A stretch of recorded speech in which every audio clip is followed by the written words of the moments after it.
녹화를 좀 하고요. 여러분 오늘 굉장히 중요한 거 제가 강의할 겁니다. 오늘 뉴스로 보는 마지막 때 부탄인데요. 특별히 이 마지막 나라에 대해서 제가 얘기를 좀 해드릴 겁니다. 이 설교를 들으시면요, 지금이 진짜 마지막 때라는 것이 더 한번 이렇게 여러분들에게 좀 체감되지 싶습니다. 그 정도로 오늘 굉장히 중요합니다. 먼저 그 자연의 징조 잠깐만 볼게요. 6월 달에 있었던 건데요. 일본이 피피치로 바다가 물들었답니다. 정어리 때, 멸치 때들이 이렇게 죽어가지고요. 그런데 이게 왜 중요하냐면 일단 원인을 모른대요. 원인을. 그들이 죽은 원인을. 그런데 일본의 3월 11일 날 대지진이 일어나기 전에요. 고래떼가 이런 현상으로 죽었답니다. 고래떼가. 그래서 일본이 그 대지진이 일어나기 전에 피피치로 물들었었다. 그러면서 지금 한간에서는 일본에 또 엄청난 지진이 임하는 게 아닌가라고 지금 얘기하고 있습니다. 더불어서 후지산이 분화가 초읽기가 지금 시작돼서 일본 같은 경우는 지금 이 피난 계획을 수립을 했답니다. 2016년까지 그 지역에 있는 사람들을 대피하는 계획을 수립을 했답니다. 여러분 이게 왜 중요한지 아십니까? 후지산 분화 초읽기가? 여러분 지금 일본 경제는요, 많이 힘들어요. 그래서 외국 자본들이 지금 빠져나가고 있는 상태예요. 그런데 이런 걸 잠재적인 리스크라고 하거든요. 그러면 리스크를 정부가 발표하는 순간 외국 자본의 이탈은요, 더 러시가 심해지는 겁니다. 가뜩이나 일본 그 간의 경제가 지금 무너지고 있는 상태에서 일본 정부가 대대적으로 후지산 분화를 초읽기를 발표했다. 이것은요, 루머가 아니라는 거예요. 일본 정부가 이렇게 다른 사람들의 외국 자본이 빠져나갈 것을 알면서도 그러면서도 발표할 수밖에 없었다는 거예요. 그만큼 심각하다는 거예요. 실제라는 거예요. 리얼이라는 거예요.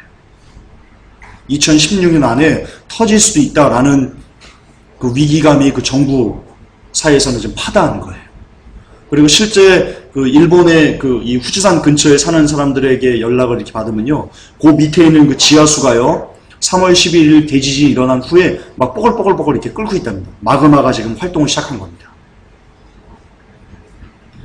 일본 이 후지산이 무너지면요, 일본 전역에 3분의 1이 아마 화산재로 뒤덮인다고 하죠. 예.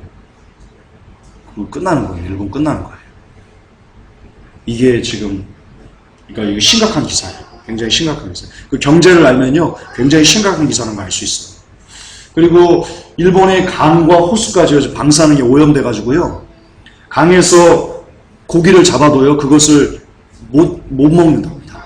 오염돼가지고. 다시 방생해서 풀어야 되는 그런 현상들이 지금 일어나고 있고요. 그리고 최근 기사입니다.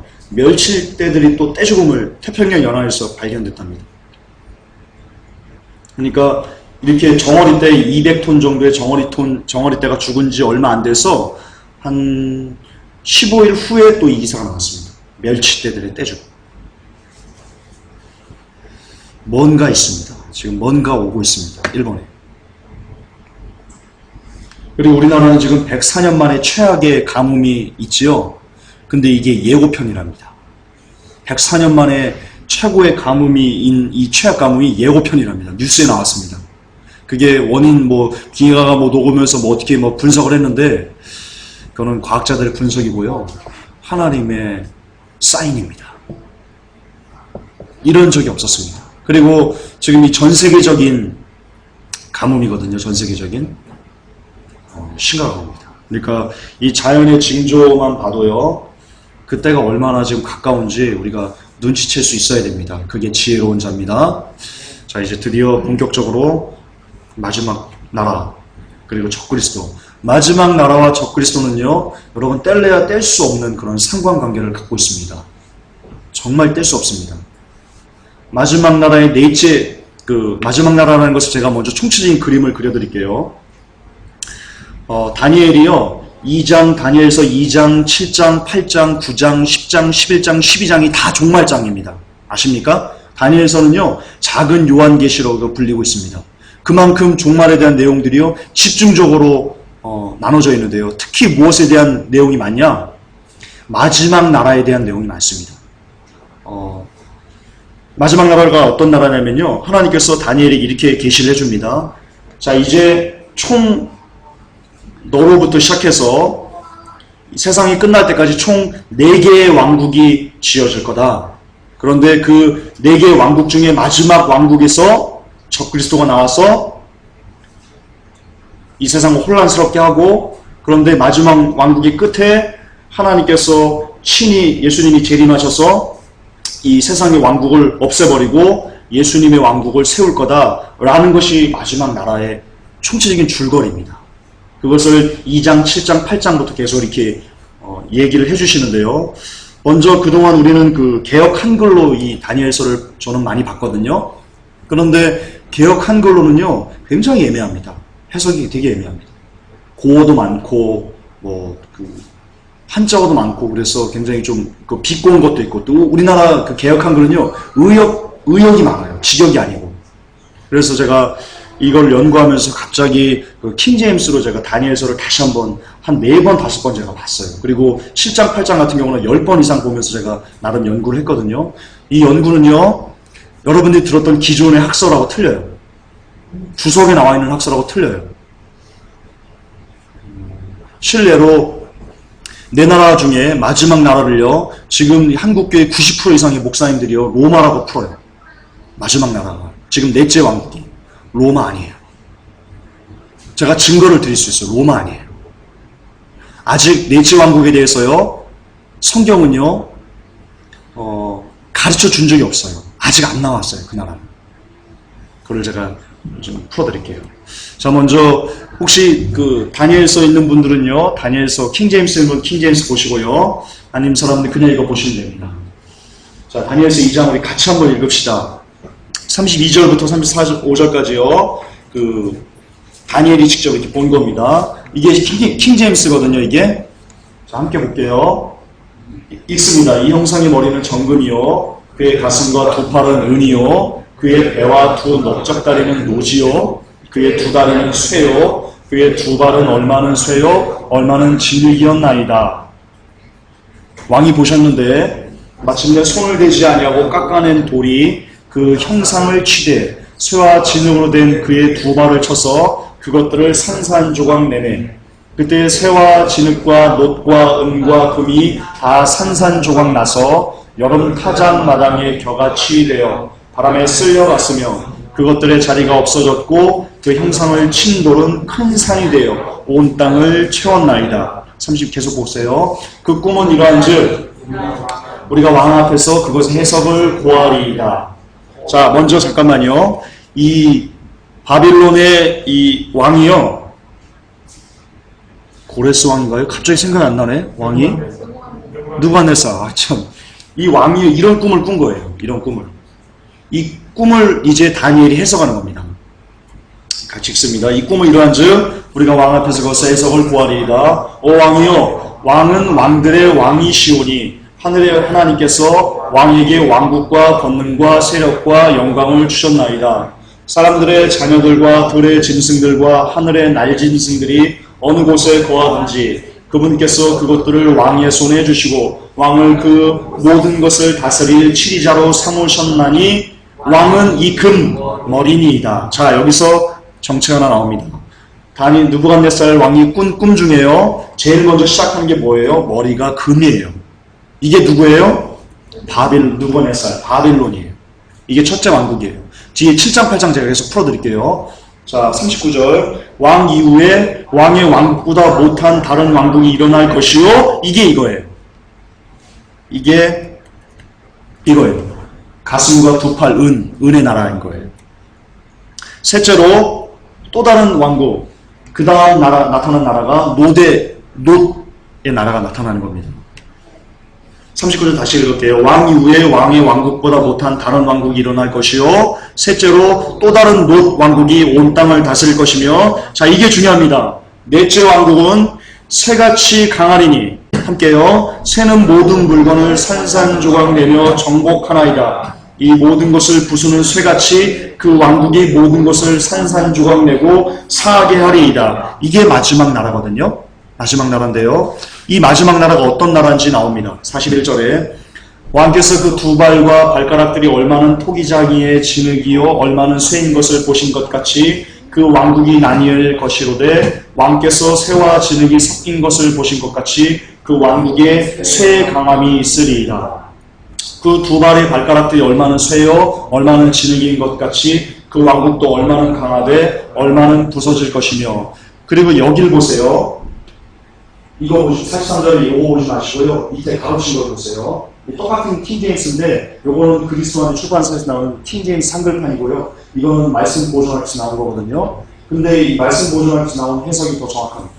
밑에 보세요. 왕께서 철과 차진 진흙이 섞인 것을 보셨으니 그들은 다른 인종과 섞일 것이나 그들이 서로 합하지 못한 것이 철과 진흙이 섞이지 못한 것과 같으리이다. 자, 여기서 마지막 나라에 대한 힌트가 나옵니다. 마지막 나라는요, 어떤 나라냐면요, 서로 다른 인종이 섞이는 나라입니다. 서로 다른 인종이 섞이는 나라예요. 흑인종, 백인종, 황인종, 이런 모든 인종들이 섞이는 나라가 마지막 나라입니다. 로마? 그러지 않았어요. 여러분, 로마가요, 지중해 연안을 정복했어요. 그리고, 또 증거를 제가 드릴게요. 계속 보면서 중간에 지금 얽힌 것 같으니까요. 44절이요. 이 왕들의 시대에 하늘의 하나님께서 한 왕국을 세우실 터인데 그것은 결코 멸망하지 아니하리이다. 그 왕국은 다른 백성에게 남겨지지 아니하며 이 모든 왕국들을 산산조각 내어 소멸시키고 영원히 서리이다. 자, 마지막 나라 후에 하나님께서 한 왕국을 세우신답니다. 이게 그리스도의 왕국입니다. 그러니까 이 마지막 나라 다음에 바로 이어지는 게요, 하나님의 왕국입니다. 하나님의 왕국입니다. 그러면 총체적인 개념을 제가 좀 말씀드릴게요. 이 다니엘서 2장은요, 종말론의 전체적인 윤곽을 나타내주는 그런 장입니다. 그러니까 뭐라고 할까요? 머릿말, 서두, 요약 이런 거예요. 이 하나님께서는 다니엘서 2장에 종말론에 대한 그 요약본을 주시고요. 그리고 7장으로 넘어가서 이 요약된 부분들을요, 세밀하게 이렇게 풀어주십니다. 예, 풀어주십니다. 요약하면 이겁니다. 바벨론을 시작으로, 바벨론이 금머리니까요, 이 금머리를 시작으로 이 세상에 총 4개의 왕국이 탄생할 것이다.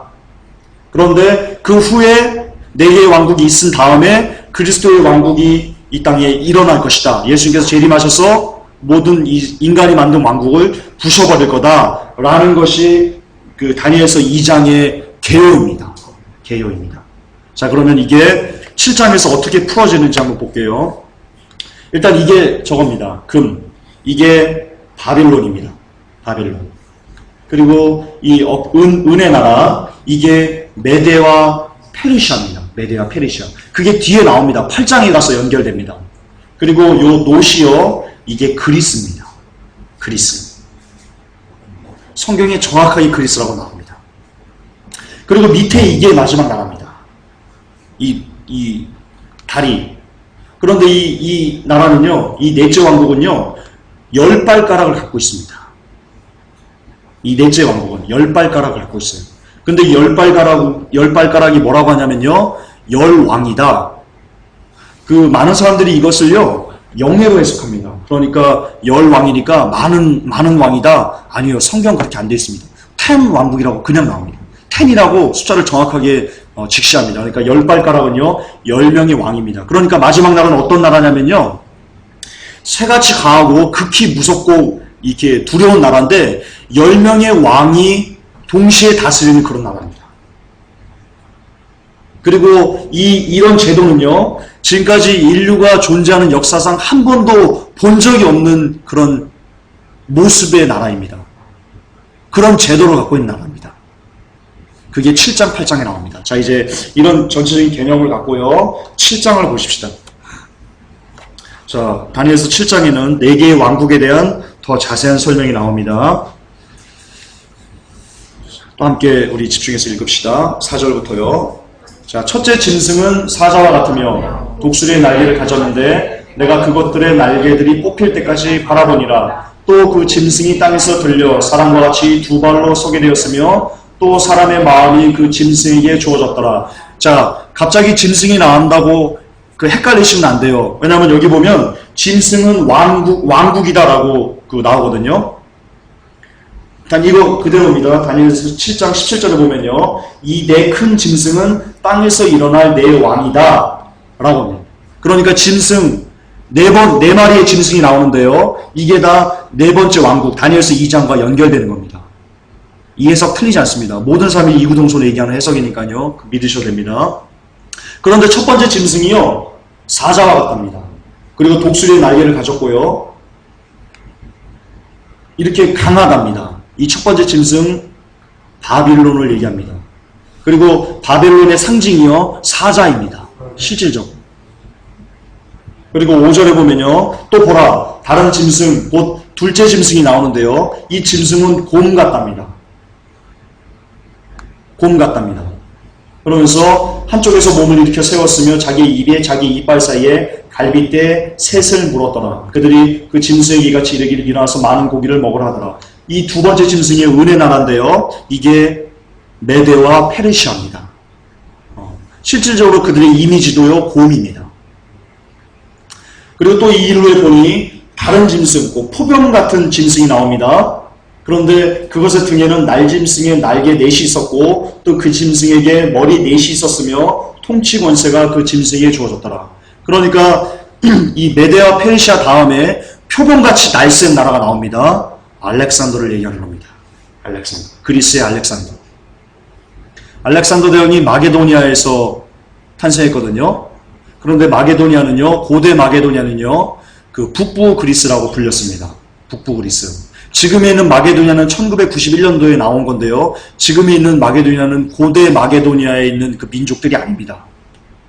네, 아닙니다. 그래서 지금 뉴스를 그 마게도니아라고 검색을 해보시면요. 그리스하고 마게도니아하고 지금 그 알렉산더 대왕이 서로 자기네 거라고 지금 우기고 있는 싸움을 하고 있다고 여러분 뉴스에서 볼 수 있습니다. 그러니까 이 표범 같은 왕, 이게 그리스를 얘기하는, 알렉산더를 얘기하는 겁니다. 자, 이렇게까지 세 개의 왕국은 나왔습니다, 이미. 역사상 존재했습니다. 그런데 마지막이 안 나왔어요. 마지막 나라가 안 나왔어요. 이 마지막 나라를 로마라고 풀어요, 로마. 사람들이. 로마 아니에요. 증거 보여드릴게요. 자, 7장 같이 보십시다. 7절. 이 일 후에 내가 밤의 환상들 속에서 보는데 보라, 넷째 짐승은 두렵고 무서우며 힘이 강하고 또 큰 쇠 이빨을 가지고 있어서 삼키며 산산조각 내고 그 나머지를 자기 발로 짓밟았더라. 그 짐승은 그것 전에 있던 모든 짐승과 다르고 또 열뿔을 가졌더라. 자, 일단 첫째적으로요, 이 로마하고 해석할 수 있는 부분이 전혀 없어요. 자, 여기는 분명히 사자 같고 독수리 같고 뭐 곰 같고 표범 같고 이렇게 어떤 그 유추할 수 만한 상징들, 그런 것들이 또 역사적으로 증명되고 나왔거든요. 그런데 네 번째 나라는요, 그냥 이렇게만 해석돼요. 두렵고 무서우며 힘이 강하고 또 큰 쇠 이빨을 가졌어. 그리고 그 짐승은요, 전에 있던 모든 짐승과 다르답니다. 여러분, 이거 중요합니다. 그러니까 기존에 있던 왕국들, 기존에 있던 나라들이 어떤 갖고 있는 제도권과는요, 전혀 다른 형태의 나라가 마지막 나라라는 겁니다. 답은 세계정부인데요. 답은 세계정부인데요. 또 그 증거를 또 하나 보여드릴게요. 왜 로마가 될 수 없는지. 물론 로마는요, 모형입니다. 그림자입니다. 그림자입니다. 그리고 로마로 이어지는 그 서유럽에서 나타나는 나라가요, 세계정부, 마지막 나라가 될 확률이 대단히 높은 것은 사실입니다. 그러나 로마는 아닙니다. 자, 어쨌든 이 네 짐승은요, 네 왕이에요. 아까 말했던 다니엘서 2장에 나왔던 그 네 왕국인데요. 이 왕국 후에 지극히 높으신 이의 성도들이 그 왕국을 취하고 영원히 곧 영원 무궁토록 그 왕국을 소유하리라 하니라. 그러니까 똑같은 얘기입니다. 2장과 똑같이 마지막 네 왕국 후에 그리스도의 왕국이 일어날 거다라고 얘기하는 겁니다. 자, 19절에요. 그때 이제 넷째 짐승에 대한, 이 마지막 나라에 대한 좀 더 세밀한 어떤 그 해석이 나옵니다. 그때 내가 넷째 짐승에 대한 진실을 알고자 하였는데 그 짐승은 다른 모든 짐승과 달라서 바빌론, 메데 페르시아, 그리스 이런 나라들과 달라서 그 나라는 신이 두렵고 그것의 이빨은 쇠요 그것의 발톱은 노시며 그가 삼키고 산산조각 내며 그 나머지를 자기 발로 짓밟았더라. 내가 그의 머리에 있던 열 뿔과 또 솟아난 다른 뿔에 대한 진실을 알고자 하였는데 그것 앞에서 세 개가 넘어졌더라. 그 뿔에는 눈들이 있고 심히 큰 일들이 말하는 입도 있더라. 그것의 모습이 그의 동료들보다 더 견고하더라. 내가 보니 그 뿔이 성도들과 싸워 그들을 이겼으나 이 뿔 이제 적그리스도 얘기하는 겁니다. 마침내 예적부터 계신 이가 오셔서 지극히 높으신 이의 성도들에게 심판을 주셨으므로 때가 이르매 성도들이 그 왕국을 소유하였더라. 자, 그러니까 이런 얘기입니다. 그 마지막 나라, 넷째 나라는요, 열 왕이 다스리는 나라인데 그 중에 또 다른 한 뿔이 나옵니다. 열 왕 말고 또 다른 왕이 나옵니다. 그게 8장에 나오는데요. 그 왕이 나와가지고 무슨 일을 하냐? 이 열 왕 중에 세 왕을 굴복시킵니다. 이 열 왕이 누군지 몰라요. 또 다른 나오는 그 왕, 그는 적그리스도인데요. 그가 누군지도 지금 나타나진 않았어요. 이게 8장에 가면 그게 또 잘 나오는데요. 자, 계속 보면요. 이게 로마가 아니라는 것의 증거입니다. 이 마지막 나라가 로마가 아니라는 것의 증거입니다. 23절 같이 봅시다. 그가 이같이 이르되 넷째 짐승은 땅 위에 넷째 왕국이 될 터인데 나오죠. 넷째 짐승이 네 번째 왕국이다 나오죠. 이 왕국은 모든 왕국과 달라서 온 땅을 삼킨답니다. 이게 키입니다. 로마가요 온 땅을 정복하지 못했습니다. 온 땅 못 삼켰습니다. 차라리 로마보다요 징기스칸이 더 많은 땅을 차지했습니다. 차라리 그렇습니다. 여러분 성경은요 토시 하나 틀리지 않고 이루어져야 돼요. 어떤 하나님께서 예언한 게 있어요. 예언한 게 있는데 99% 이루어졌고 1% 안 이루어졌다? 그거 예언 아니에요. 하나님 말씀 아니에요. 하나님 그렇게 허술한 분 아니에요. 왜냐하면 성경이 그걸 증명해요. 하나님의 말씀은 1.1핵이라도 이 땅에 없어지지 않고 그대로 다 이루어진다고 했어요. 1.1핵이에요. 그러니까요, 이 말씀도요, 그대로 다 성취돼야 돼요. 온 땅을 삼켜야 돼요. 마지막 나라는. 근데 로마는요, 말씀드리지만 지중해, 그리고 아프리카 북부 정도, 그리고 동유럽을 해가지고 터키, 그 정도, 그 지중해 연안 반도만 정복했지요. 전 세계를 온 땅을 삼키지 않았어요. 그러므로 로마는 아니에요. 그러므로 아니에요. 24절 봅시다. 또 이 왕국에서 나온 열 뿔은 앞으로 일어날 열 왕이다. 그들 뒤에 다른 왕이 일어날 터인데 그는 먼저 있던 자들과 다르다. 그리고 또 새 왕을 정복하리라. 여기서 또 다른 왕이요. 이가 바로 적그리스도인데요. 이 사람은 누구냐? 먼저 있던 자들과 다르답니다. 그러니까 자, 우리가 그 세계 정부를 얘기를 들어봅시다. 여러분 지금 뉴월드 오더가 전 세계를 10개의 분과로 나누려고 하고 있어요. 그러니까 한국, 폴란드, 미국 이런 식으로 각각의 나라들이요. 각각의 역할을 감당하도록 이렇게 계획을 짜고 있어요. 그러니까 그들의 수장은 누가 되겠어요? 국가의 지도자가 되는 거예요. 세계 정부의 계획대로라면 아직 몰라요. 이게 100% 확신하지 않을지는 모르는 거예요. 그런데 어쨌든 뉴월드 오더들의 계획은 세계 정부를 10개의 나라로 쪼개서 전 세계를 정복하는 거, 단일 세계 정부를 만드는 거라고 하고 있어요. 그런데 그들의 수장은요, 국가의 지도자가 될 거예요. 그런데 뒤에 다른 왕이 일어날 텐데, 적그리스도가 일어나는데 이 사람은 국가의 지도자가 아니에요. 국가의 지도자에서는 안 돼요. 왜냐하면 성경에 그렇게 나와 있어요. 먼저 있던 자들과 이 열왕, 각 국가의 지도자들과는 다르기 때문에 안 돼요. 그러면서 또 다른 누군가가 일어났어요. 이 10명의 국가의 지도자 중에 3명의 국가의 지도자를 정복해야 돼요.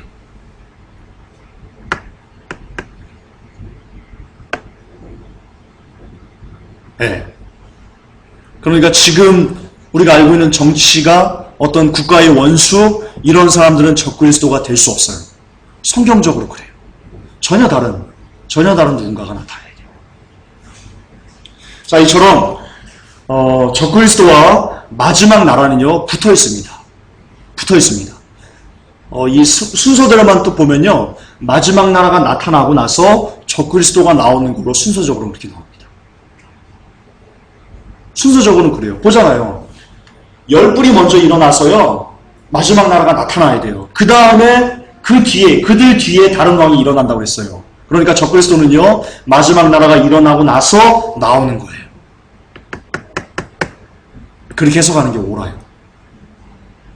그런데 제가 8장 끝에 얘기하겠지만 지금 마지막 나라가 만들어지려고 하고 있어요.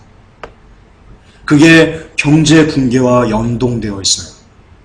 자, 이제 8장 봅시다. 자, 이거 주무시면 안 됩니다. 이거 너무나 중요합니다. 이거 너무나 중요합니다.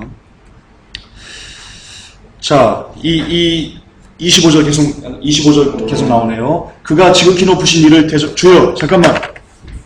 주여, 배터리.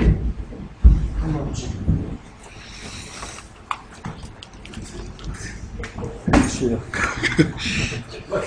주여.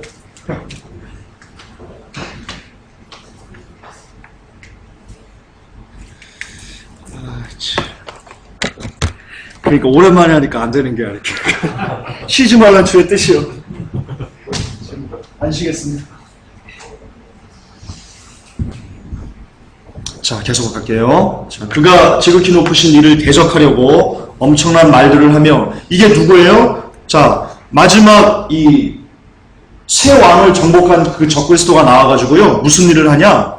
지극히 높으신 이를 대적하려고 엄청난 말들을 하며 지극히 높으신 이의 성도들을 지치게 하고 또 때와 법을 바꾸려고 생각할 것이며 그들은 한 때와 두 때와 반 때까지 그의 손에 주어지리라.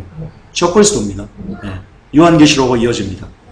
그러나 심판이 진행된 즉 그들이 그의 통치 권세를 빼앗아 그것을 끝까지 소멸시키고 파멸시킬 것이요 왕국과 통치와 온 하늘 아래 왕국의 위대함이 지극히 높으신 이의 성도들의 백성에게 주어지리라. 그분의 왕국은 영존하는 왕국이며 모든 통치 권세가 그분을 섬기며 순종하리라. 똑같습니다. 7장도 똑같습니다. 마무리는 나타날 거야. 그리스도가 재림할 거야. 부셔서 그리스도의 왕국을 만들 거야. 라고 똑같이 얘기합니다. 그걸 단순히 상세하게 풀었을 뿐입니다. 그러면서 이 8장으로 넘어갑니다. 8장으로요. 이제 그 짐승들이 어떤 나라인지에 대해서 하나님이 또 상세하게 풀어줍니다. 7장 정리하면 똑같습니다. 정리하면 네 가지 짐승이 나온다. 이게 네 왕국인데 이 네 번째 왕국 중에 시작이 10명의 왕으로 시작된 나라다.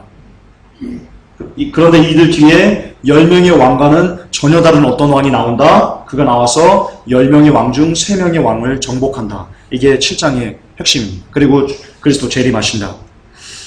자, 8장에는요. 이 새 왕국, 그러니까 금머리, 은, 이런 이런 나라에 대한 실질적인 이름들이 거론이 됩니다.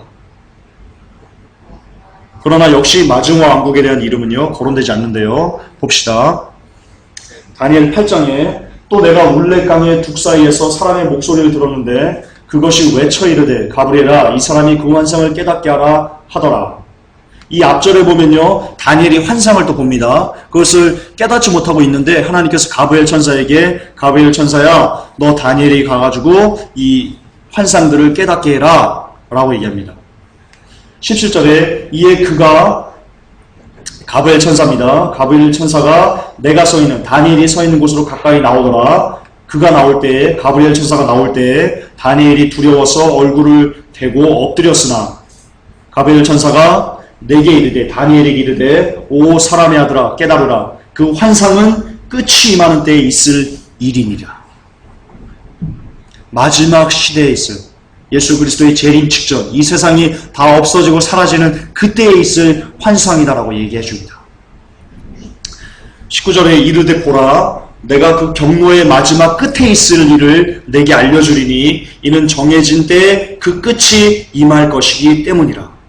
그러면서 얘기합니다. 네가 본 그 두 뿔 달린 숫 양은 메데와 페르시아의 왕들이다. 이게 무슨 말이냐면요. 다니엘 그 8장 1절부터 15절까지 어떤 내용이 나오냐면 다니엘이 보고 있는데요. 숫 양이 먼저 딱 일어나요. 숫 양이. 그러면서 막 이렇게 뛰놀고 그러는데요. 그 뒤에 숫 염소가 나와가지고요. 숫 염소가 되게 무서워요. 숫 양을 막 그냥 학대해요. 그리고는 막 이게 정복해버립니다. 그 꿈을 꾼 거예요. 그리고 나서는 또 다른 무언가가 나오는데 그게 이름은 나오지 않는데 뭐 어마어마한 게 또 나와요. 이걸 얘기하는 겁니다. 자, 그러면서 이제 풀어주는 겁니다. 네가 본 그 두 뿔이 달린 숫 양은 메대와 페르시아의 왕들이요. 라고 하면서 아까 금머리 다음에 그 은이요. 이게 메대와 페르시아인 걸 얘기하고요. 그 다음에 나온 그 거친 숫 염소는 그리스의 왕이며 라고 얘기합니다. 그 두 눈 사이에 큰 뿔은 첫째 왕인데 이 첫째 왕이요. 알렉산더입니다. 알렉산더. 그런데 이제 그것이 꺾이고 그것 대신에 알렉산더가 죽고 알렉산더가 33살에 요절했거든요. 그것이 꺾이고 그것 대신에 4개가 일어났은즉 내 왕국이 그 민족으로부터 일어나되 그의 권세만은 못하리라. 알렉산더가 죽고 나서요. 그리스가요. 4개의 왕국으로 분열됩니다. 정확하게 성취됩니다. 너무 놀랍습니다. 그리고 나서요. 이거 되게 중요합니다. 그리고 나서요. 그들의 왕국의 마지막 때 곧 범죄자들이 가득할 즈음에 사나운 얼굴을 하고 숨겨진 글의 뜻을 깨닫는 한 왕이 일어나리라 라고 나옵니다. 바로 이어집니다. 여러분 여기에요. 22절과 23절에요. 시간차가요. 여러분 2000년이 넘습니다.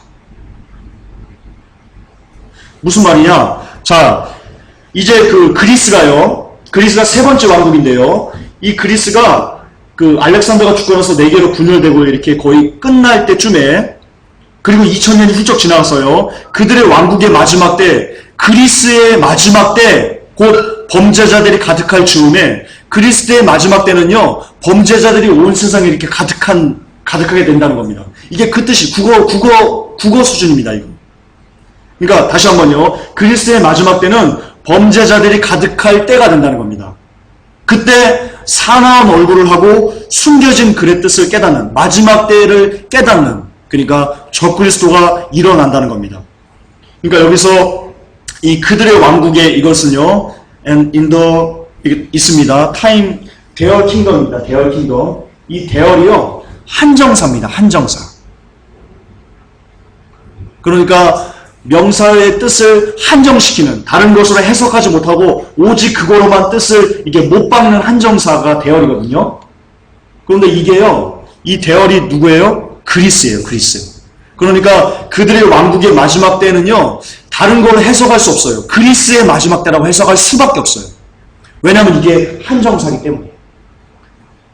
그들의 왕국의 마지막 때 안에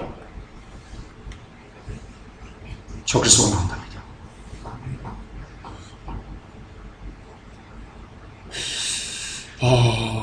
이게 왜 여러분 그 말이 되냐면요. 여러분 그 알렉산더가요. 예수님이 태어나시기 한 300년 전 사람이에요. 그런데요. 성경에는요. 그 다니엘서 9장에 가면요. 적그리스도가 누구 다음에 나와야 돼요? 예수 그리스도 다음에 나와야 돼요. 예수 그리스도가 69일에 먼저 끊어져 없어지고 나서 그 다음에 장차 어느 시점에 한 왕이 일어나서요. 그가 적그리스도거든요. 그렇게 돼야 돼요. 그런데 이게 그 많은 사람들이 로마가 마지막 넷째 왕국이다 라고 해석해버리면요. 그러니까 이렇게 해석을 하는 거거든요. 자, 봐라. 알렉산더가 죽고 내 왕국으로 갈라졌지 않니? 그리고 나서 그들의 왕국의 마지막 때에 적그리스도가 나온다고 돼 있다. 그러니까 그 후에 로마가 나와서 그 그리스를 정복하고 그랬지 않냐? 그러니까 적그리스도가 나타난 거다. 그러니까 로마다. 이런 식으로 해석을 하는 겁니다. 그런데요. 적그리스도는 나오지 않았다니까요. 지금. 출현 안 했어요. 그러니까 그들의 왕국의 마지막 때를요. 그 당시 알렉산더가 죽고 4개로 분열된 그러면서 그리스가 로마에게 먹히는 그 마지막 때를 해석하면 안 되는 거예요. 논리적으로 안 되는 거예요. 왜냐하면 예수 그리스도가 그때 안 나왔고요. 69일에 안 끊어졌고요. 생명이.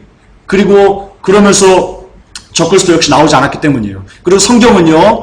그 사도 바울이 이렇게 얘기합니다. 원래 적그리스도가 먼저 나왔어야 되는데 하나님께서 이방인들을 구원하시기 위해서 아직 적그리스도를 출현하지 못하게 하고 있다라고 바울이 이야기합니다. 그러니까 적그리스도는 역사 이래로요 한 번도 나온 적이 없어요. 한 번도 없어요.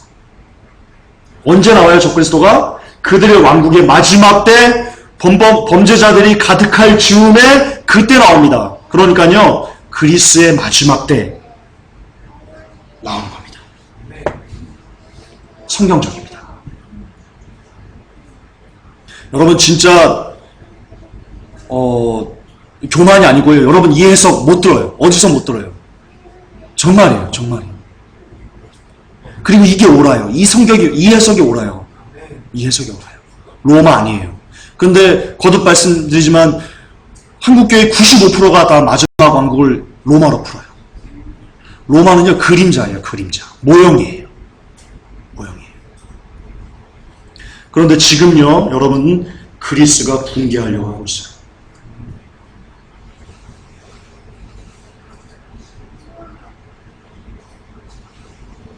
여기 굉장히 심각한 영적인 의미가 담겨 있어요. 여러분 그리스가요 그 유로존에 가입할 수 없는 그런 약체 국가였어요. GDP도 낮고. 그런데 이 뉴월드 오더들이요 그리스를 유로존에 가입시키기 위해서요 회계장부를 조작했다는 게 뉴스에 나왔어요. 여러 가지 것들을 혜택을 주고요 의도적으로 그리스를 밀어 넣어서 유로존에 가입시켰어요. 그리고는요 유로존에게 신용카드를 이빠이 줘요. 뭐라고 하지? 가득 많이 줘요. 많이 이렇게 신용카드를 줘가지고요 흥청망청 쓰게 유도했어요. 그리고는 의도적으로 그리스를 붕괴시키기를 시작했고요. 그 그리스의 사태를 미연에 방지하지 않고 그대로 방치하면서요. 그 그리스의 이 경제 붕괴로 인해서 그 사태로 인해서 스페인, 이탈리아, 북유럽 이런 그 유럽들이 전체적으로 감염되도록 의도적으로 만들었어요. 그게 기사에 있어요. 그런 내용들이. 그러니까 그리스의 마지막 때 범죄자들이 가득할 즈음에 나온다는 것은요 굉장히 의미가 있는 거예요. 경제를 조금 알면요 뭔가 있는 거예요. 그러니까 여기서요 이제 그것이 꺾이고 그것 대신에 내 민족 그 다음에 그들의 왕국 그들의 왕국의 마지막 때 여기에는 2000년의 시간 갭이 있어요. 마찬가지로 예수님께서 끊어지시고 나서 그 다음에 장차 한 왕이 일어날 건데요. 그 장차 왕이 일어나는 그 시간도요 2000년이라는 시간이 있어요. 똑같아요. 그러니까 지금 여러분 뉴스에서 그리스 붕괴된다, 디폴트 된다 그걸 보고 계시죠? 뭘 나타내는 거예요? 이제 얘가 나올 거라는 것을 나타내는 거예요. 사나운 얼굴을 하고 숨겨진 글의 뜻을 깨닫는 한 왕이 일어날 거라는 걸 뜻하는 거예요. 적그리스도가 나올 것을 뜻하는 거예요. 그런데 그의 권세가요 강해요. 자기의 권세로 말미암은 것이 아니며 그가 놀랍게 파괴하고 형통하여 마음대로 행하며 강한 자들과 거룩한 백성을 멸하리라. 거룩한 백성을 멸하리라. 그러면서 한때와 두때와 반때 얘기 나오죠. 그가 또 자기의 정책을 통하여 자기 손에서 속임수가 형통하게 하고 자기 마음속에서 자신을 높이며 평화를 빌미로 많은 사람을 멸할 것이요. 또 그가 일어서서 통치자들의 통치자를 대적할 터이나 그가 손으로 말미암지 않고 아니하고 무너지리라. 통치자들의 통치자는 하나님을 얘기하는 겁니다. 예수 그리스도를 얘기하는 겁니다. 하나님은 온 땅들의 통치자들의 통치자시거든요. 그를 대적한다는 겁니다. 그러니까 적그리스도가 정확합니다. 너무나 명확합니다. 이미 말한 저녁과 아침의 환상이 참된즉 너는 그 환상을 닫아두라. 그것은 많은 날 뒤에 있을 일이니라 하더라. 자, 8장을 정리하면 이렇습니다. 숫 양은요 메대와 페르시아입니다. 그리고 숫 염소는요 그리스입니다. 그리고 그리스 그 나라의 마지막 때 그리스의 마지막 때 적그리스도가 일어난다고 8장은 너무나 명확하게 여러분 이야기하고 있습니다. 그런데 이게 개역 한글로는 모릅니다. 못 찾습니다. 킹제임스로만 살 수 있습니다.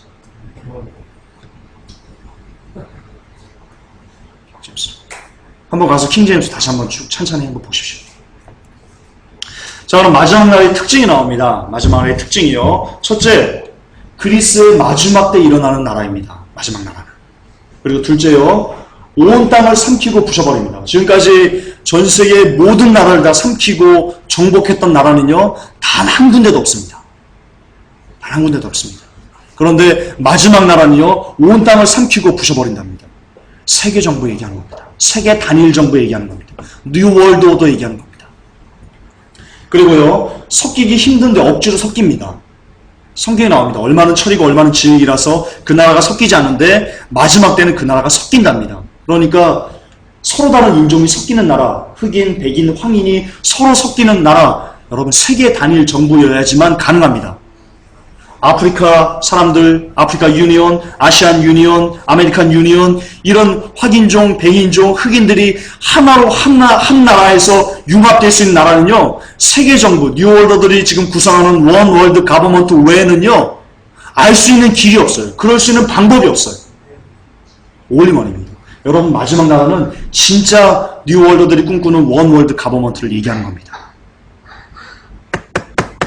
정확합니다. 이그젝틀리입니다. 진짜. 정확합니다. 그리고 이 나라는요, 10명의 왕으로 구성된 나라입니다. 세계 정부가 10개의 나라로 각 이렇게 나눠져가지고, 군가별로 나눠져가지고요, 구성된 나라입니다. 그리고 이 나라는요, 지금까지의 왕국과는 전혀 다른 모습의 나라입니다. 이게 무슨 말이냐? 한 번도 이런 나라의 제도를 경험하지 못했다는 겁니다. 왜 보통 나라는 왕이 있고 하나의 왕이 있고 그 같은 그 자국민끼리 이렇게 가서 나라가 생기잖아요. 근데 이 나라는 저 나라 대통령이 한 왕이 되고 저 나라의 일국의 대통령이 왕이 되고 이렇게 각 나라별로 왕들이 존재하고 그 나라가 10개의 나라가 이렇게 뭉친 나라거든요. 이런 제도가 없었죠. 원월드 가버먼트는요, 한 번도 이 땅에 존재하지 않은 제도를 갖고 있습니다. 그러므로 이 말씀이 성취될 수 있습니다. 지금까지 왕국과는 전혀 다른 모습의 나라다. 그리고요, 이게 한신상입니다. 한신상. 그렇죠. 금머리부터 해가지고 은, 놋, 한신상이에요. 그러니까 바벨론, 페르시아, 그리스 그 계통으로 이어지는 나라입니다. 그 계통 나라 다음에 나오는 나라가 유럽이거든요. 그 로마거든요. 그러니까 이 마지막 나라는요, 로마로 이어진 그 유럽에서 일어날 확률이 높습니다. 높습니다. 그러니까 지금 유럽이 통합되려고 하고 있죠. 유럽이 재정 통합으로 하나의 유럽으로 가려고 하고 있죠. 그러니까 제가 이 나라를 마지막 나라라고 얘기하는 겁니다. 그러니까 여기에서 제 근거를 갖고 온 겁니다. 그러므로 유럽의 재정 동맹으로 이어진 하나의 유럽이요, 마지막 나라로 발전할, 뉴 월드 오더로 발전할, 세계 단일 정부로 발전할 가능성이 제일 높습니다. 제일 높습니다. 그것이 뉴월드 오더 녀석들이 꿈꾸는 세계 정부. 그러니까 마지막 나라는 이거로 뉴월드 오더의 세계 정부다. 그렇게 인식하시면 됩니다. 로마가 아닙니다. 로마가 아닙니다. 그런데요, 이 마지막 나라의 실현을 앞두고 있습니다. IMF가 이렇게 얘기했습니다. 유럽 문제는 재정 통합으로만 풀 수 있다. 어서 너희들 통합해라. 하나의 나라로 만들어라 라고 IMF가 압박하고 있고요. 그리고 EU가 얘기했습니다. 유로존 은행의 통합을 착수하겠다. 그것을 합의하겠다 라고 이야기했습니다. 그리고 마리오 드라기 그 22 총재가요, 유로존 은행연합체의 도입을 촉구했습니다. 또한 독일의 재무장관 쇼에블레는요, 유럽이 공동의 재정정책을 운영하는 것은 최근까지는 상상했던 것보다 훨씬 빨리 현실화될 것이다 라고 얘기했습니다. 그러니까 이 독일의 2인자죠. 쇼에블레 재무장관. 이가 이렇게 얘기합니다. 이제 곧 유럽이 하나로 통합될 거야 라고 얘기하는 겁니다. 유럽이 하나로 통합되는 순간 세계 단일 정부의 구성이 임박했다고 보시면 됩니다. 그리고 유럽의 통합이요, 왜 세계 단일 정부를 만들 수밖에 없냐면요, 이유는 경제에 있습니다. 자, 경제를 봅시다. 먼저 좀 설명을 좀 드릴게요. 자, 여러분, 이유가 유럽이 하나의 나라로 통합된다는 뜻이 무엇을 의미하는지 아십니까? 무엇을 의미하는지 아십니까? 쉽게 말해서는 유럽 경제의 붕괴를 얘기하는 겁니다. 유럽 경제의 붕괴는 뭘 얘기합니까? 달러의 붕괴를 얘기하는 겁니다. 달러의 붕괴는 뭘 얘기합니까? 전 세계에 있는 외환 보유고의 붕괴를 얘기하는 겁니다. 외환 보유고의 붕괴가 뭘 의미합니까? 각 나라가 전부 다 거지가 된다는 것을 얘기합니다. 러시아도요, 미국 달러 외환 보유고를요, 자기 자국의 50%를 보유하고 있습니다. 그러니까 미국 달러가 붕괴하면요, 러시아도 거지 됩니다. 달러가 그런 의미를 갖고 있습니다. 그게 기축동화의 위상입니다. 그러니까 이 세계, 이 유럽이 하나로 된다, 재정동맹으로 통합한다, 그것은 이미 세계 경제가 어떻게 손 쓸 수 없을 정도로 망가졌다는 것을 의미합니다. 그렇다면 각 나라가 다 거지가 된 겁니다. 지금 현재 유럽이 붕괴하면. 유럽 붕괴하면 시간차는 있을 거예요. 시간차는 있지만 좀 빠르면 몇 개월 안에, 늦으면 1년 안에 모든 나라는 연쇄적으로 다 거지가 됩니다. 그러니까 전 나라가 다 공도화가 일어나는 겁니다. 거지로. 그러면 하나의 나라로 묶일 수 있는 개연성이요, 확률이요, 굉장히 높아지는 겁니다. 그러므로 여러분, 유럽이 재정동맹으로 하나의 나라가 된다. 이것은 굉장히 심각한 의미를 갖고 있습니다. 온 나라가 거지가 될 가능성이 높아진다는 뜻이기도 합니다. 그렇기 때문에 원월드 가버먼트가 되는 건데요. 자, 그렇다면 이 문제를 어떻게 만들어 왔나? 그리고 지금 현재 경제가 어디까지 와 있나? 좀 보면서 마무리하겠습니다. 먼저 우리나라 주택시장을 좀 보겠습니다. 김광수 연구소의 김광수 소장이 주택시장의 거품이 붕괴했다, 그 위험에 직면해 있다라고 이야기를 했습니다. 지금 현재 그 주택값은요, 수도권 지역을 중심으로 지난 2008년부터 아파트 가격이 하락세가 시작됐답니다. 서브프라임 때부터 하락됐어요. 그리고 계속해서 지금 몇 년 동안 계속 하락했는데요. 지금 이 집값은요, 실질 가격은 2006년 이전 수준으로 떨어진 상태랍니다.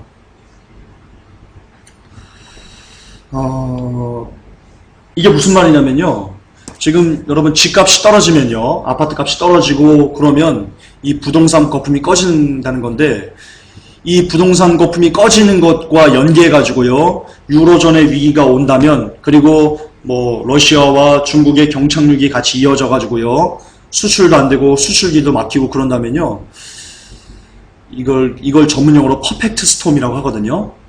이게 오면 쉽게 말해 거지 된다는 겁니다. 쉽게 말해 거지 된다는 겁니다. 우리나라 구조가 왜 그러냐면요, 우리나라의 그 집을 살 때요, 이 집값 하락이 뭘 의미하는지 알려드릴게요. 우리나라가 집을 살 때요, 사람들이 대부분 다 대출을 끼고 삽니다. 여러분 중에 집 살 때 대출 안 끼고 사는 사람들 주위에 있습니까? 없어요. 대출을 끼고 산다는 말은 뭐냐면요, 그런데 그 대출을 끼고 살 때 80%, 90% 이상이 지금 현재 이자만 갖고 있는 상태랍니다. 이자만. 원금은 아니고. 그리고 원금 만기 상환이 도래하면요, 또다시 다른 데서, 다른 은행에 돈을 빌려가지고 그 원금을 막고 또 이자를 내고, 이런 상황이랍니다. 지금 우리나라가. 그런데 집값이 떨어진다는 의미는 뭐냐면요, 우리나라 담보대출은, 집값대출은 집값의 60%만 대출을 받게 되어 있습니다. 우리나라 현재 그렇습니다. 그런데 60%를 대출받으면 집값이 만약에 2억일 때는, 1억일 때는 6천만 원을 대출받아서 그 6천만 원에 대한 이자를 잘 갖고 있었어요. 그런데 5년이 지나서 원금을 상환할 때가 됐는데 돈이 없어요. 그러려면 또 다른 은행에 가서 돈을 빌려서 원금을 갚아야 되거든요. 그런데 1억이었던 집값이 절반으로 뚝 떨어진 거예요. 5천만 원으로 뚝 떨어진 거예요. 집값이. 지금 현재 그렇거든요. 그러면 그 은행 가서 빌려면 5천만 원이 60%만 대출이 되는 거예요. 그럼 어떻게 되겠어요? 경매도 넘어가는 거예요. 그러니까 우리나라 전국적으로 지금 집값이 곤두박질을 치고 있는데요, 이게 굉장히 심각한 이야기입니다. 굉장히 심각한 이야기입니다. 그런데 예전에는요, 이런 문제를 어떤 수출이나 기업의 활성화를 통해 가지고요, 또 다른 부를 창조해서 메꿀 수 있었어요. 근데 지금은 이 유럽 2가 오면서 또는 어떤 그 부동산 거품이 꺼지면서 여러 가지 복합적인 걸로요. 세계 경제 자체가 다 셧다운 됐어요. 그러니까 기업들도 이익이 안 나고요. 뭘 해도 이렇게 돈이 안 들어오는 거예요. 그런데 집값은 떨어지고 이자 상환일은 가다오고 원금 상환일은 오고 이런 상태인 겁니다. 해답이 없는 겁니다. 해답이 없는 겁니다.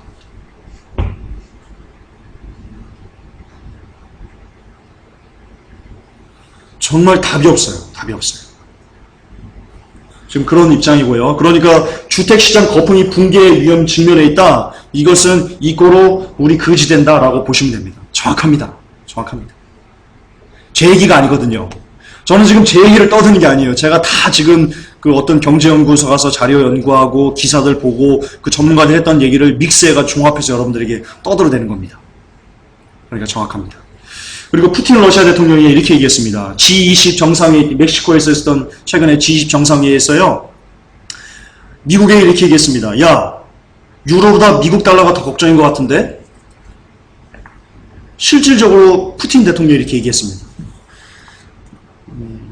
뭐라고 얘기했냐면 푸틴 대통령은 미 달러의 미래를 불투명하다며 우려를 표했습니다. 그는 러시아 외환보유고의 절반을 차지하는 미 달러와 국채를 현 수준으로 유지하기 위해 미 대선 이후 달러에 무슨 일이 벌어질지를 우선 알기를 원한다고 했습니다.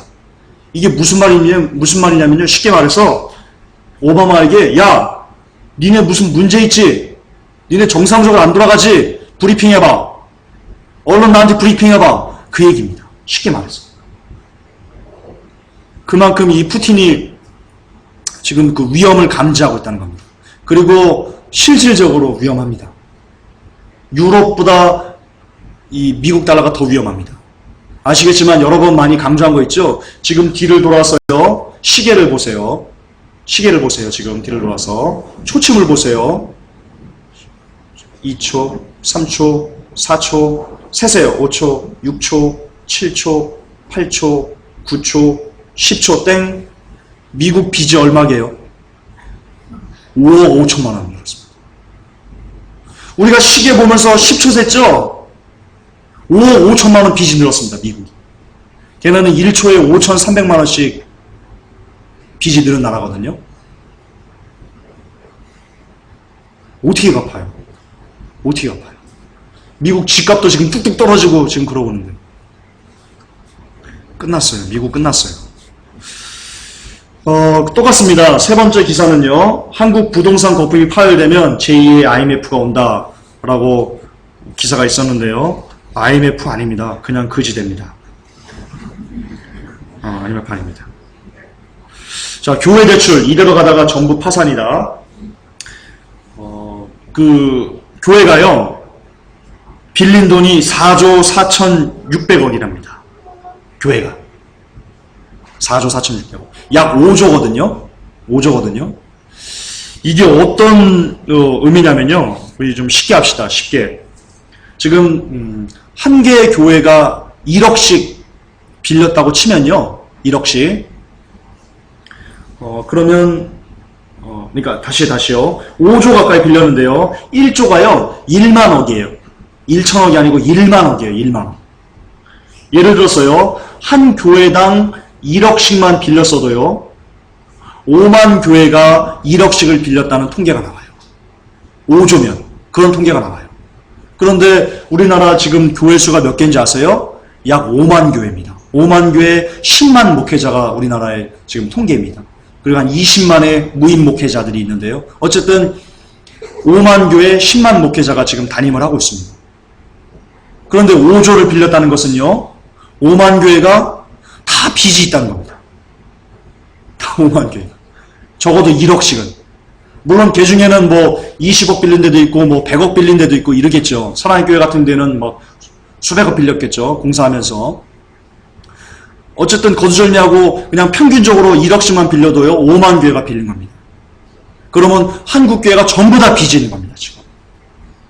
전부 다 빚이 있는 겁니다. 그런데 이런 시점에서 부동산 거품이 꺼지면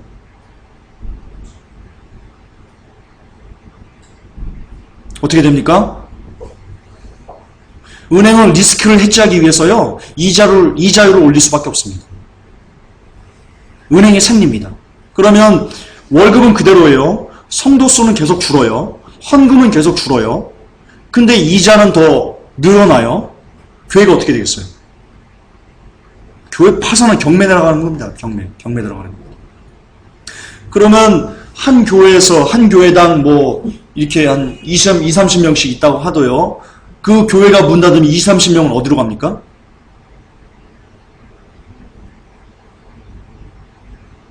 오만 교회 중에 1만 교회만 문을 닫아도요. 충분히 가능성이 있어요. 아니면 5만 교회가 싹 다 파산할 수도 있어요. 지금 경제가 이대로 그냥 아작 난다면 그럴 수 있어요. 그러면 한국 교회는 그냥 없어지는 겁니다.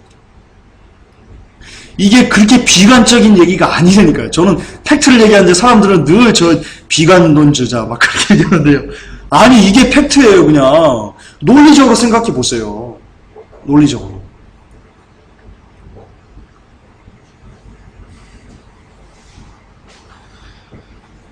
근데 이 문제는 이 교회가 이렇게 돈을 많이 빌린 이유가요. 교회를 중축하기 위해서라고 합니다. 그리고 대다수의 교회가 운영이 힘들어가지고요. 이 교회 건물을 담보로 삼아가지고 대출을 받아서 지금 교회를 운영하고 있답니다. 그러니까 교회 중축이 아니어도 교회 운영 때문에 재정이 어려워서 이 교회 건물을 담보로 대출을 받아서 지금 교회를 운영하고 있는 실상이랍니다. 그러니까 부동산 법인이 꺼지면 지금 꺼지고 있거든요. 더 꺼지면 심각할 것 같습니다. 안타깝습니다. 너무 안타까운 기사가 아닐 수 없습니다. 최악의 시나리오는 한국의 스페인한데요. 지난 19일자 로이터 통신에서 이렇게 보도했습니다. 정점 대비 30%가량 빠진 스페인의 집값은 앞으로 25% 이상이 추가 하락이 된다. 이게 엄청난 소리입니다. 지금 얼마 전에 스페인이 1,000억 원 구제금융 받았죠? 은행을 살린다고. 근데 여기에 집값이 25%가 더 하락하면요. 이거 끔찍합니다. 현재 이 국제금융계가요, 이 스페인 국채를 얼마를 보유하고 있냐면 7천억 유로를 보유하고 있어요. 그런데 이 스페인이 디폴트 되면요, 이 중에 75%니까 5천억 유로를 그냥 허공에 날려야 돼요. 5천억 유로. 법이 그래요, 지금. 그리스 75% 상가, 깐 거 있죠? 똑같이 적용되는 거예요. 그리고 유럽 중앙은행이요, ECB가요, 지금 스페인 중앙은행에 2,800억 유로를 빌려주고 있는 상태입니다. 이것도 지금 그리스가 스페인이 디폴트 되면 못 받는 돈입니다. 그러니까 얼마나 많은 돈이 지금 이 스페인에게 지금 물려 있는지 몰라요. 이거를 익스포저라고 하거든요. 얼마나 많은 자금이 지금 위험이 지금 노출되는지 몰라요. 그런데 이 상황에서 스페인을 구제하기 위해서 그런 명목인데요. 지난 G20 정상회의에서요, 세계 금융 위기에 대응하기 위해서요, IMF가 얼마를 신규로 출연하기로 했냐면 4,560억 달러를 새로 이렇게 신규로 출연하기로 했어요. 그런데 이 스페인이 그리처럼 된다면 아까 얘기했지만 이 국제금융계가요, 이 가운데 5천억 유로를 탕감해 줘야 되는데요. 이 5천억 유로는요, 미국 달러로 환산하면 6,250억 달러로 합니다. 그런데 IMF의 신규 출연금이 얼마예요? 4,560억 달러예요. G20에서 결정 나가지고 IMF가 세계 금융을 이렇게 잘 컨트롤하기 위해서 출연한 기금보다요, 당장 이게 스페인이 디폴트 되면 물어내야 될 6,250달러가 훨씬 더 많아요. 큰 차이도 못 미쳐요, 큰 차이도. 무슨 말입니까? 스페인을 그리스처럼 살아날 수 없다는 겁니다. 스페인. 구조적으로 그렇습니다. 구조적으로. 구제금은요, 스페인 역시 밑빠진 독에 물붓기가 될 것입니다. 그런데 이 문제는 더 심한 게 있답니다.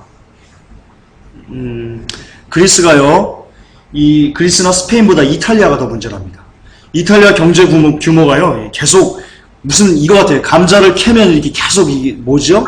계속 나오는 것처럼 끝이 없이 그냥 나옵니다. 양파를 까면 또 양파가 나오듯이요. 끝이 없이 계속 경제 위기 하나, 뭐 그리스 위기 한 것 같으면 스페인 나오고, 스페인 뭐 이렇게 구제금이 한 것 같으면 또 이탈리아가 나오고, 그 다음 또 뭐 독일 나오고, 뭐 또 중국 나오고, 미국 나오고, 계속 그렇게 껍질 까듯이 계속 나오는데요. 이탈리아의 국내 총생산은요, 그리스와 스페인의 GDP를 합친 것보다요, 20%가 더 큽니다. 이탈리아가 그렇게 규모가 큽니다. 그런데 이 시장 전문가들이요, 이탈리아의 문제는 그리스나 스페인이 겪는 문제와는 차원이 다르답니다. 그렇게 주장하고 있습니다. 이 이탈리아의 부채 규모가 막대한데, 오는 18개월 안에 이 이탈리아의 국채가 그 입찰이 붙여져야 되는 그 국채가요, 스페인과 그리스의 두 국가를 합한 것보다 2배가 많답니다. 2배가 많답니다. 그리고 그 이탈리아의 정부 부채 규모는요, 1조 9천억 유로랍니다. 스페인의 부채가 7,200억 유로거든요. 스페인이 200억 유로예요. 이것 때문에 스페인이 지금 무너지는 거예요. 근데 이탈리아는요, 부채가요, 1조 9천억 유로랍니다. 상상이 되십니까? 그리고 이탈리아가 올해 갚아야 될 부채가 얼마냐면요, 2,550억 유로랍니다. 그리고 내년까지 상환해야 하는 부채 규모는요, 5,150억 유로랍니다. 그런데 문제는 이탈리아에 돈이 없습니다. 돈이 없습니다. IMF 돈이 없습니다. 20이 돈이 없습니다. 아무도 돈이 없습니다. 아무도 돈이 없습니다. 네? 카톨릭이요? 걔네는 지금 의도적으로 이 경제를 붕괴하는 그 핵심은 뉴월더가 아니고요. 그 뒤에 뉴월더를 지배하는 게 로마 카톨릭입니다. 그러니까 로마 카톨릭이 지금 의도적으로 이 경제 붕괴를 다 만드는 거거든요. 왜냐? 마지막 나라를 만들기 위해서 그러는 거거든요. 그러니까 도와줄 리가 없습니다. 바티칸에서 도와줄 리가 없습니다.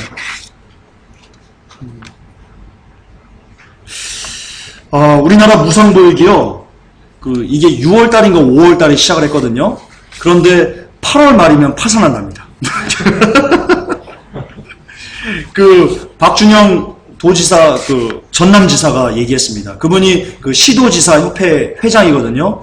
그분이 노컷뉴스와 인터뷰에서 얘기했습니다. 8월 말이면 재원이 없답니다, 지자체가. 그런데 국가에서요, 이것을 이야기하면서 그 지방정부와 타협을 한 적이 없답니다. 재원에 대해서 타협을 한 적이 없답니다. 참 웃기는 나라입니다. 웃기는 나라.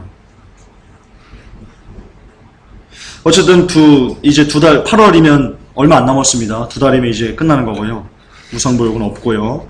무상급식도 아마 힘들어질 겁니다. 무상급식도. 그게 재원이 있어야죠. 될 리가 없습니다.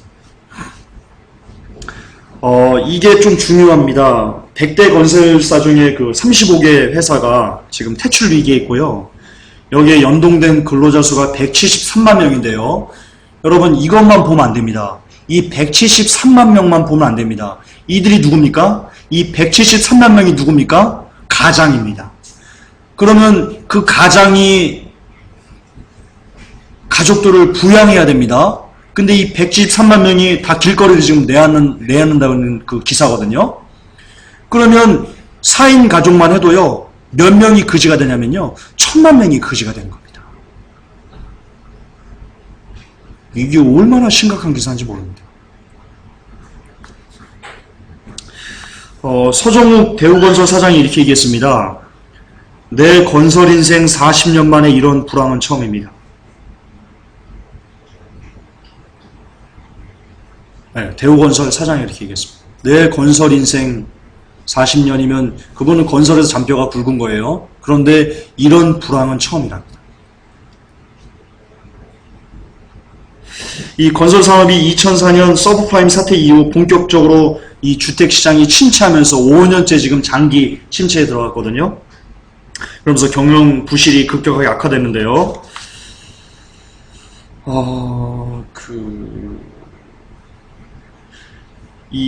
그러니까 100개 중에 35개사 이 법정 관리 들어간 거, 또는 그 워크아웃 된 거, 이런 경영 부실 빼고요. 그 중소건설사들이 있지 않습니까? 이들이 전체 건설자 수가 한 5만 7천 개가 되는데요. 이들이 무늬만 건설사인 이 중에 지금 현재 공사 수주도 안 되고 아무것도 안 돼가지고요. 간판만 면허만 따놓은 그 건설사의 수가요. 이 5만 7천 개 중에요. 80%를 웃돈답니다.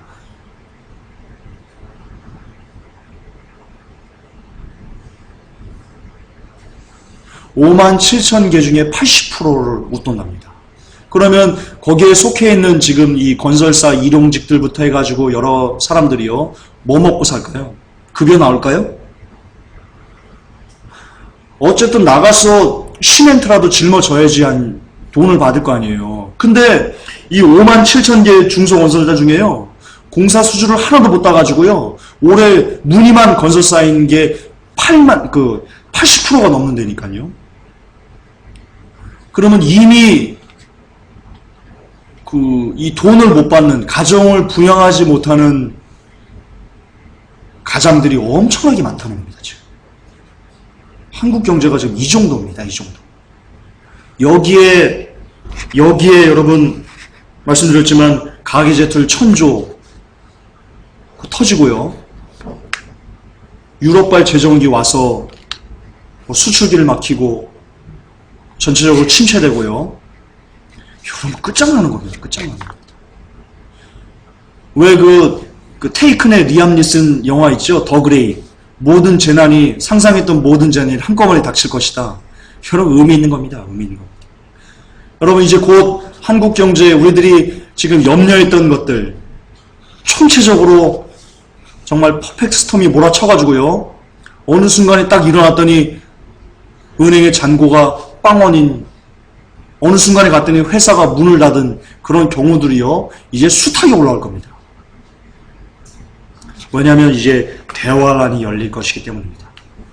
마지막 나라가 도래할 것이기 때문입니다. 마지막 나라는요. 그리스의 마지막 때 나타납니다. 피할 수 없습니다. 피할 수 없습니다. 김중수 한국은행 총재가 이렇게 얘기했습니다. 경제위기 나도 답이 없다. 그분 말입니다. 그분이 직접 인터뷰에서 얘기합니다. 여러분, 이거 역시 또 여러분 경제로 생각을 하셔야 돼요. 한국은행은요, 환율을 이렇게 조절하고요. 한국의 경제를 이렇게 컨트롤하는 그런 입장이 있어요. 한국은행이 그 역할을 하는 거거든요. 또한 이 한국은행은요, 주식 이런 것도 관리를 합니다. 그런데 아시겠지만 우리나라는요, 그 외국 자본에 대해서 굉장히 취약한 구조를 갖고 있어요. 김중수 한국은행 총장이 그 얘기를 모를까요? 저도 아는데? 누구보다 잘 알죠. 그렇기 때문에 이 김중수 한국은행 총재의 발언에 따라가지고요, 외국 자본이 셀 코리아를 할 때도 있고요, 바이 코리아를 할 때도 있어요. 살 때도 있고 팔 때도 있어요. 이 사람 말 한마디에 의해서 그게 좌지우지돼요. 그런데 이분이 얘기했어요. 한국의 경제 위기? 나도 답이 없다. 지금 위기는 1930년대 대공황 때보다 더 심각하다라고 얘기해요. 이 말이 무슨 말인 줄 아세요?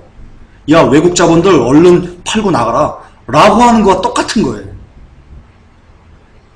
가뜩이나 기업이 수출이 어려워서 경제가 마비 상태에 있어가지고요. 외국 자본을 끌어들여가지고 그걸로 설비도 하고 해야 돼요. 여러분, 제조업들이요. 왜 주가 조작을 하는지 아세요? 제조업을 갖고 있는 대기업들이 왜 돈을 필요로 하는지 아세요? 제조업 설비들은요, 늘상 돈이 있어야 돼요. 왜냐하면 뭔가를 신규 설비하고 뭔가를 물품을 갖고 와서 제공을 하고 수공을 하고 그래서 대파는 이런 일들이 있어야 되기 때문에 늘 어떤 주식을 통해 가지고 돈을 필요로 해요.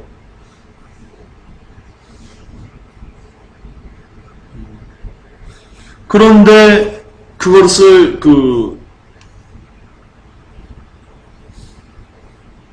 이 발언은요, 제조업들 싹 망해라라는 발언과 똑같은 거예요. 그만큼 심각하기 때문에 어떻게 막을래야 막을 수 없기 때문에 김중수 한국은행 총재가 그렇게 얘기한 거라니까요. 나도 답이 없다. 여러분 갈 때까지 간 거예요. 보셔야 돼요. 여러분 지금 경제가 갈 때까지 간 거예요. 진짜. 여러분 헤어날 수 없어요. 헤어날 수 없어요. 그리고 김석동 금융위원장도요. 지난 4일 간부회에서 이렇게 얘기했습니다. 유럽 경제 위기는 1929년 전 세계를 강타한 대공황에 버금가는 충격으로 다가올 것이다. 라고 얘기했습니다. 간부회의에서. 뉴스에 나온 겁니다. 스페인의 경우 김석돈 금융위원장이 말입니다. 스페인의 경우 경제 규모가 그리스의 5배로 위기가 악화되면 세계 경제와 금융시장에 미치는 충격파가 상상을 초월할 것이다. 라고 김석동 금융위원장이 분석했습니다. 그런데 아까 우리가 보셨죠? IMF의 신규 출연금으로도요. 스페인의 불을 끌 수 없습니다. 스페인 못 살아납니다.